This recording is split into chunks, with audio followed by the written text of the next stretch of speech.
नमस्कार। जनशक्ति नेटवर्क के इस विशेष एपिसोड में आपका एक बार फिर स्वागत है। मैं केशव भट्टर।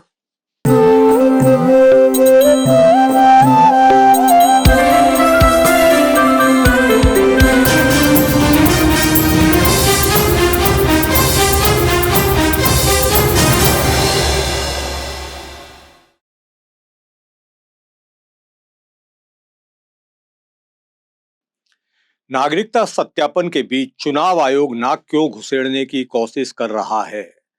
कोई जवाब नहीं है, लेकिन उद्देश्य स्पष्ट है।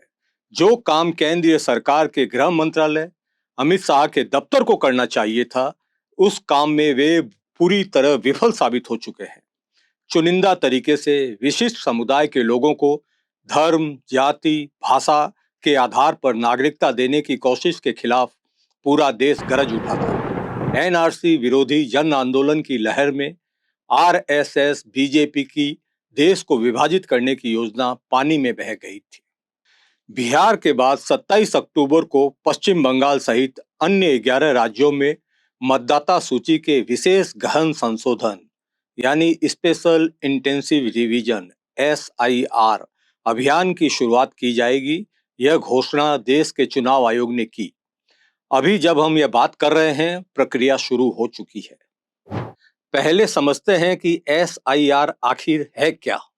भारत के चुनाव आयोग द्वारा संचालित मतदाता सूची का यह विशेष अभियान SIR है, जिसका मुख्य उद्देश्य है मतदाता सूची को शुद्ध करना, अर्थात सूची में मौजूद त्रुटियां, असंगतियां या गलतियां दूर करना, मृत और स्थानांतरित लोगों के नाम हटाना, नए योग्य मतदाताओं को शामिल करना, एक व्यक्ति का एक से अधिक बूथों पर नाम होने पर उसे हटाना आदि आदि। इस प्रक्रिया के माध्यम से बूथ लेवल अधिकारी यानी BLO घर घर जाकर पुराने और वर्तमान मतदाताओं की जानकारी सत्यापित करते हैं तथा एक सटीक मतदाता सूची तैयार करते हैं।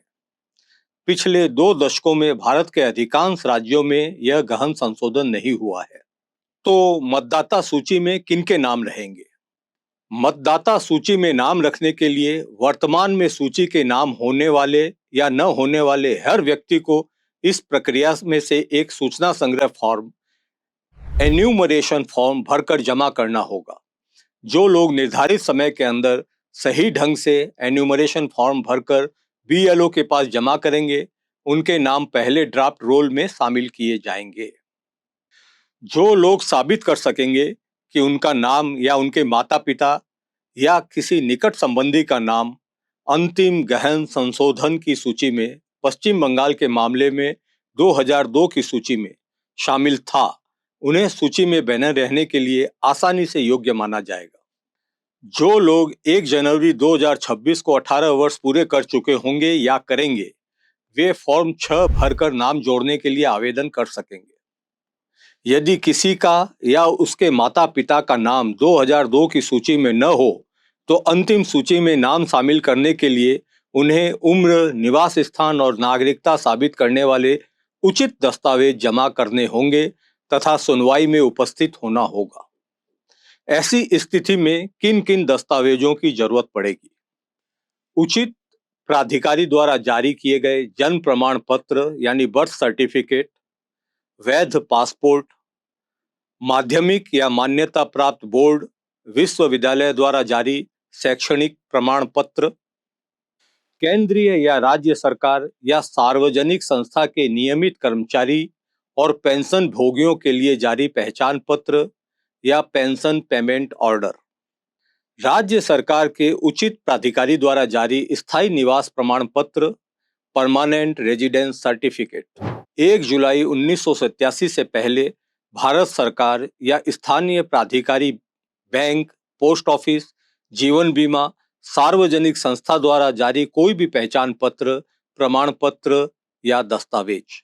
जहां लागू हो, जैसे असम, वहां NRC की प्रति, OBC, SC, ST या उचित प्राधिकारी द्वारा जारी कोई जातिगत प्रमाण पत्र, वन अधिकार प्रमाण पत्र यानी फॉरेस्ट राइट सर्टिफिकेट, राज्य या स्थानीय प्राधिकारी द्वारा तैयार पारिवारिक पंजीकरण फैमिली रजिस्टर, सरकार द्वारा जारी कोई जमीन या घर आवंटन प्रमाण पत्र तथा आधार कार्ड। हालांकि यह केवल पहचान प्रमाण पत्र आइडेंटिटी प्रूफ के रूप में उपयोग किया जा सकेगा, नागरिकता के प्रमाण के रूप में नहीं। ऐसे में सहज ही कई सवाल उठ खड़े होते हैं। पहला, चुनाव आयोग ने ही हर वैध मतदाता को मतदाता कार्ड दिया है, फिर उस वैध प्रमाण पत्र के रूप में स्वीकार करने को खुद तैयार क्यों नहीं है? खुद ही अपने दिए दस्तावेज को मान्यता क्यों नहीं दे रहा? क्यों? कोई जवाब नहीं। दूसरा, सरकार द्वारा जारी राशन कार्ड, पैन कार्ड आदि को स्वीकार्य दस्तावेज के रूप में क्यों नहीं माना जा रहा है?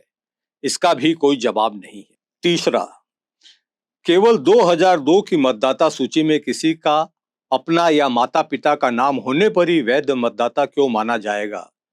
जो व्यक्ति 2002 के बाद 5 लोकसभा चुनाव और 4 विधानसभा चुनावों में वोट दे चुका हो या कोई जनप्रतिनिधि भी बना हो, यदि उनका नाम 2002 में न हो तो 2025 की मतदाता सूची से बाहर क्यों हो जाएगा? क्या वे तब इन 9 चुनावों में अवैध मतदाता थे? तब इन चुनावों से चुनी गई विधानसभाएं और लोकसभा अवैध थी? कोई जवाब नहीं। चौथा, सबसे महत्वपूर्ण सवाल यह है कि 12 दस्तावेजों में से पहले 11 दस्तावेजों के पास यह नहीं लिखा गया कि ये नागरिकता के प्रमाण नहीं है, लेकिन 12वें नंबर पर आधार कार्ड के पास लिखा है कि यह केवल पहचान प्रमाण यानी आइडेंटिटी प्रूफ के रूप में उपयोग किया जा सकेगा, नागरिकता के प्रमाण के रूप में नहीं। क्यों? तब क्या पहले 11 दस्तावेजों में से कोई एक दिखाने पर कोई भी वैध नागरिक हो जाएगा? इस सवाल का भी कोई जवाब नहीं है। अचानक चुनिंदा तरीके से, विशेष तरीके से आधार कार्ड के पास यह बात क्यों लिखी गई है? सुप्रीम कोर्ट के दबाव में आधार कार्ड को मान्यता देने को मजबूर हुआ आयोग, उसी रोष में क्या आधार कार्ड के प्रति यह सौतेला व्यवहार? इस विचित्र निर्णय की कोई व्याख्या नहीं हो सकती। 2002 और 2025 के एसआईआर का अंतर देखिए चार्ट में। सूची को गौर से देखिए। नागरिकता सत्यापन पर जोर दिया गया है।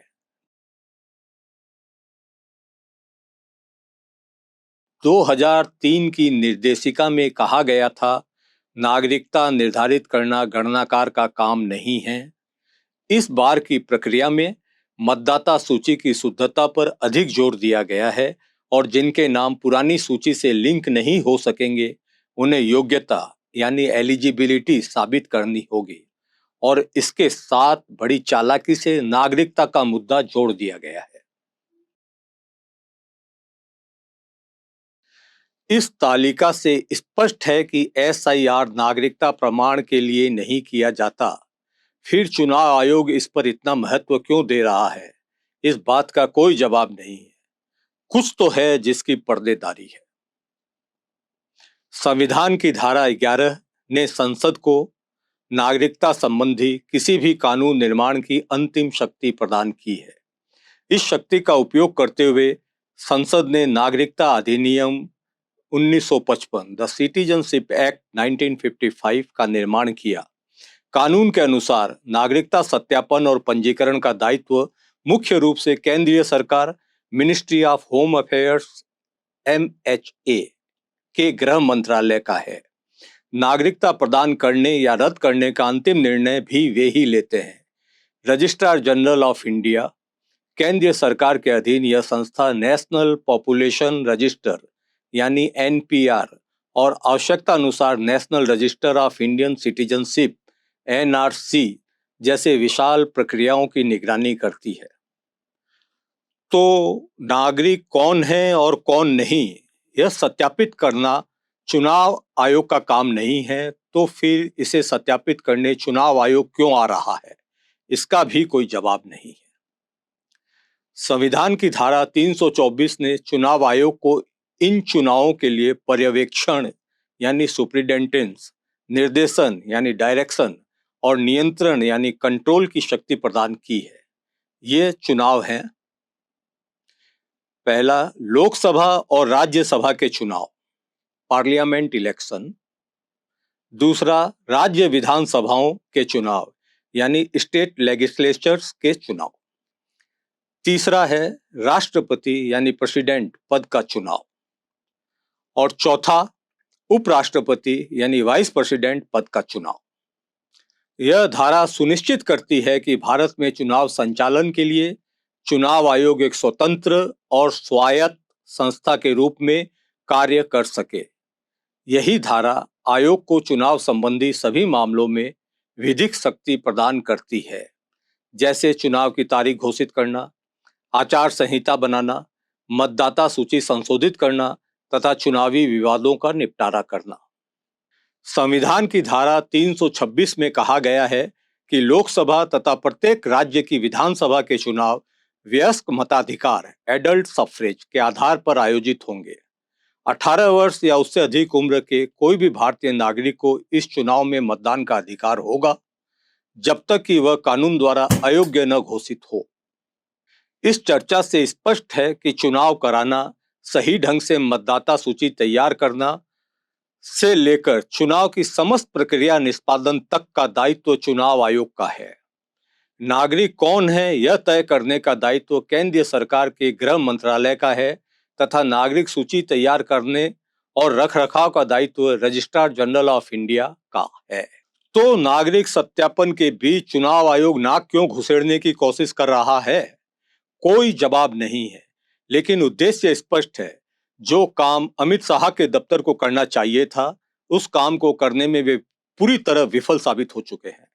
चुनिंदा तरीके से विशिष्ट समुदाय के लोगों को धर्म, जाति, भाषा के आधार पर नागरिकता देने की कोशिश के खिलाफ पूरा देश गरज उठा था।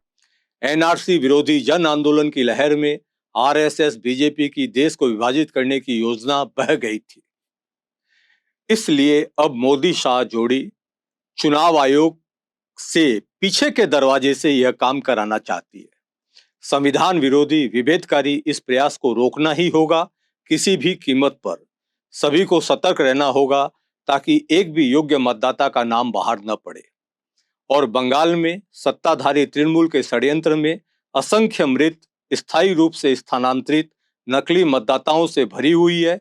हर बूथ की मतदाता सूची, इनके नाम चिन्हित कर हटाने के लिए सर्वोच्च स्तर का आंदोलन करना होगा। आतंक न फैलाकर वास्तविक मतदाताओं को लेकर मतदाता सूची तैयार करने के काम में ध्यान केंद्रित करे आयोग। 2026 का वोट निर्बाध, रक्तपात रहित हो, इसके लिए प्रयास करें। सभी मतदाताओं को बगैर किसी बाधा के मतदान का अवसर सुनिश्चित करे आयोग।